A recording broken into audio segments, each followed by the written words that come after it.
Dans l'année, on est marqué par plusieurs événements, dont le stage d'hiver. On est donc à la salle Belvédère, donc un grand gymnase à Suresnes. On attend à peu près 400 personnes. Les stagiaires sont répartis en 7 niveaux, du plus débutant au plus confirmé. On a en fait 7 groupes, jaune, orange, vert, bleu, marron, noir, première, deuxième darga, troisième, quatrième darga. Et je supervise l'ensemble. Chacun va travailler avec son groupe et donc le niveau qui lui correspond. Il y a des gens qui ne sont même pas de notre fédération, qui n'ont jamais pratiqué d'arts martiaux et qui sont dans le groupe débutant. Et d'autres qui pratiquent depuis 15 ans ou 20 ans et qui sont déjà ceinture noire, troisième ou quatrième darga. Tu me donnes gauche et tu te remets avec moi gauche et je me redéplace et gauche.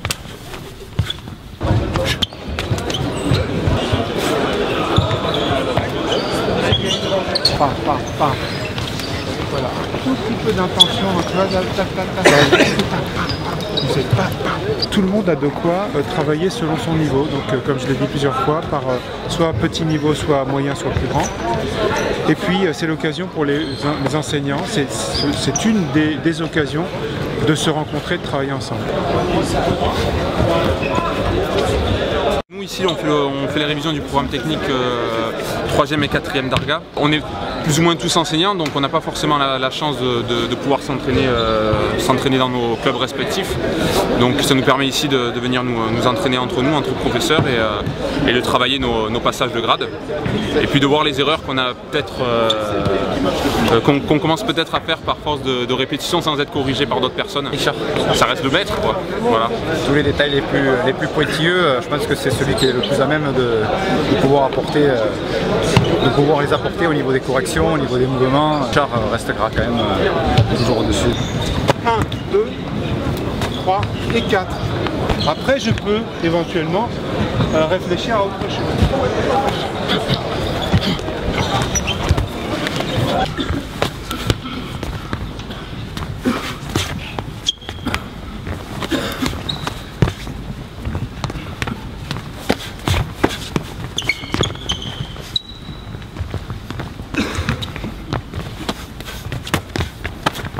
À partir du moment où on attaque, on prend parfois un avantage, mais toujours en se mettant en danger.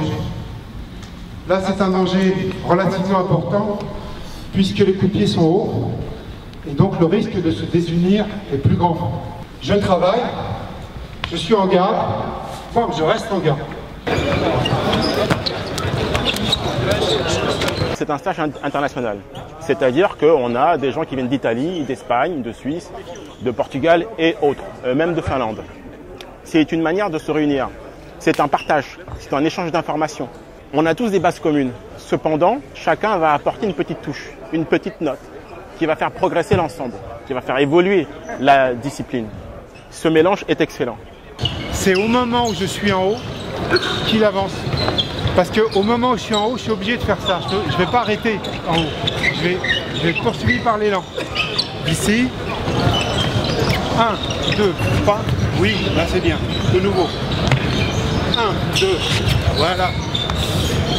Ne commence pas à avancer avant d'avancer. Parce que sinon j'arrête. Ouais. J'arrête, je recule et je reprends. Ici. Bam, bam, bam. Trop tard. 1, 2, 3, maintenant, super. He's very knowledgeable and what he teaches is real. He understands the difference between sport and real martial arts, in real self-defense, so which is important. Et là, baisse ton épaule droite. Là, j'ai aucun contrôle. Et là, je suis super bien. Là, j'ai tout.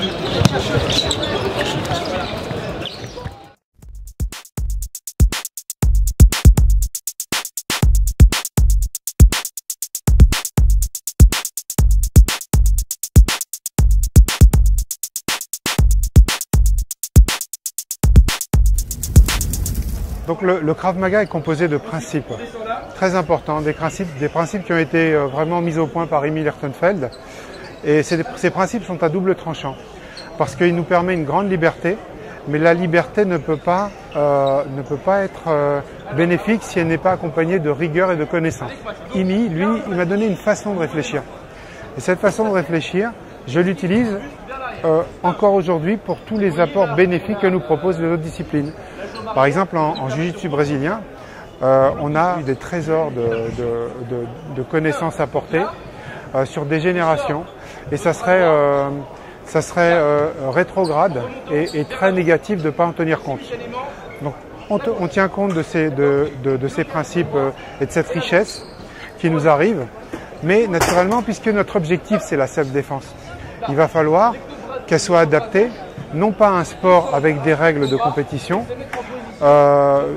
Compétition, c'est une hérésie en Krav Maga, mais c'est parce que la règle qui nous intéresse à nous, c'est de pouvoir nous en sortir le plus facilement possible, le plus logiquement possible, même si les situations sont presque désespérées ou paraissent désespérées. Donc ces apports, notamment ce qu'on va voir maintenant de jiu-jitsu brésilien, vont nous servir avec les principes d'IMI en Krav Maga pour la self-défense. De l'autre côté. Ici, je suis directement bien. Oh, même me permettre le luxe d'autre chose. L'autre jambe. Ouais.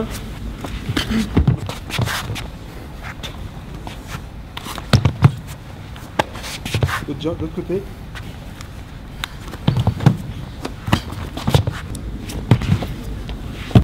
Et puis frapper, par exemple, entre les jambes.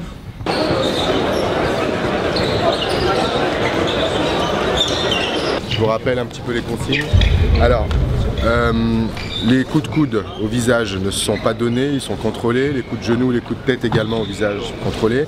Si jamais votre adversaire, votre partenaire, vous voyez qu'à un moment il est sur un coup fort, il est un peu KO, le reste c'est souple, d'accord, enchaînement souple. Donc c'est 2 minutes, 2 fois 2 minutes avec 30 secondes de repos les gars.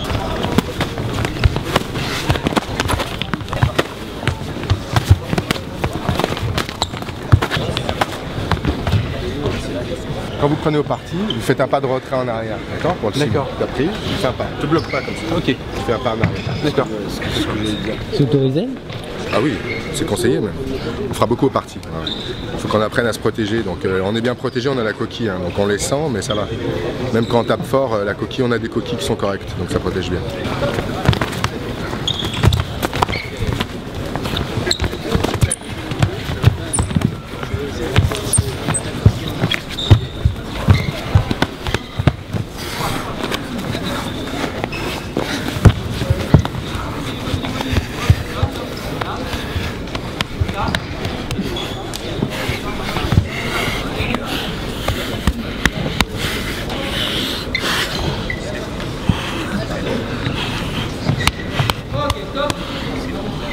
Allez, on travaille dans les yeux, les gars. Voilà. Ok, stop. Allez, debout. Stop. J'ai pris un mauvais high kick et je me suis bien défendu. Une longue allonge, un peu difficile, mais de rentrer.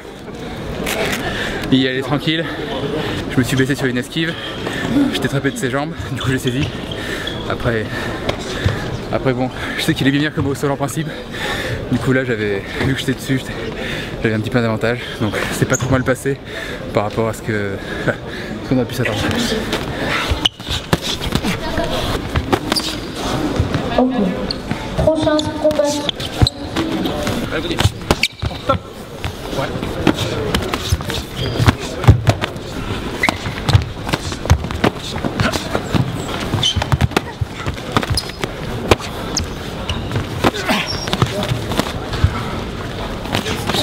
Encore, continue. C'est souple. Souple, on y va. On est souple. Voilà. Allez, tu continues, mais on souple.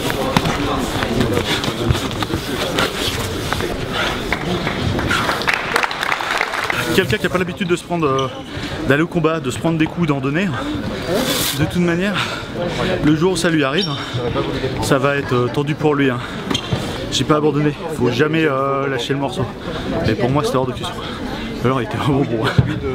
Les combats durs sont importants pour la raison que si on ne fait que de la self-défense, on va s'éloigner de la réalité parce qu'on ne sera pas dans la réalité du combat. Et s'éloigner de la réalité, ça veut dire qu'on peut, comme je l'ai déjà vu faire à droite ou à gauche, commencer à inventer des techniques jusqu'à l'absurde. Quelqu'un qui fait de la self-défense et qui fait jamais de combat, il peut enseigner de la self-défense sans faire de combat.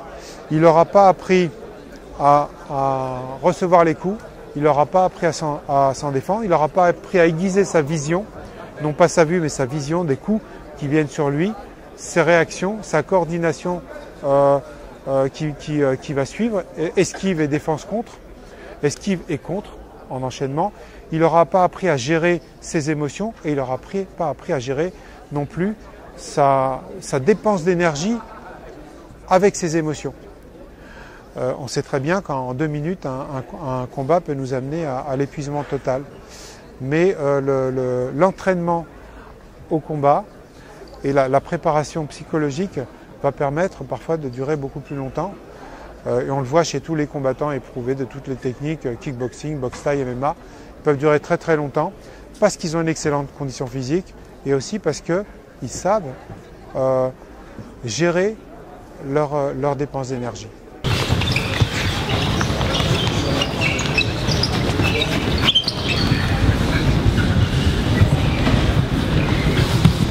On tend la jambe arrière.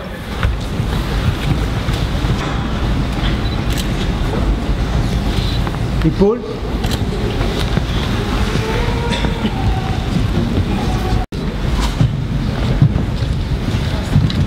C'est un stage qui dure 4 jours. On verra absolument tout le travail de base, même si c'est jamais fini, et tout ce qu'on peut voir dans le programme, c'est-à-dire aussi bien les roulades, si jamais on fait une chute, mais ne serait-ce que de vélo, roulade avant, arrière sur le côté, roulade sautée également, donc qu'on appelle roulade plombée. On peut voir les défenses contre couteau, défense contre menace au pistolet ou au bâton, contre-attaque au bâton, contre menace au couteau, contre-attaque au couteau. On peut voir aussi contre-attaque par derrière et puis éventuellement aussi lorsqu'on est assis, couché dans la nuit. Là, on n'a pas la possibilité de faire le travail dans l'eau, mais c'est aussi un travail qu'il est possible de faire, qui est déjà mis au point. En fait, ce qui est intéressant dans notre discipline, c'est que rien ne nous soit étranger. Après, il faut travailler pour se familiariser avec tout et en plus être bon avec tout. Et puis aussi, il faut garder bien à l'esprit qu'on n'est pas agressé tous les jours et qu'il ne faut pas vivre avec ça constamment parce que c'est pas bon pour l'esprit tout simplement.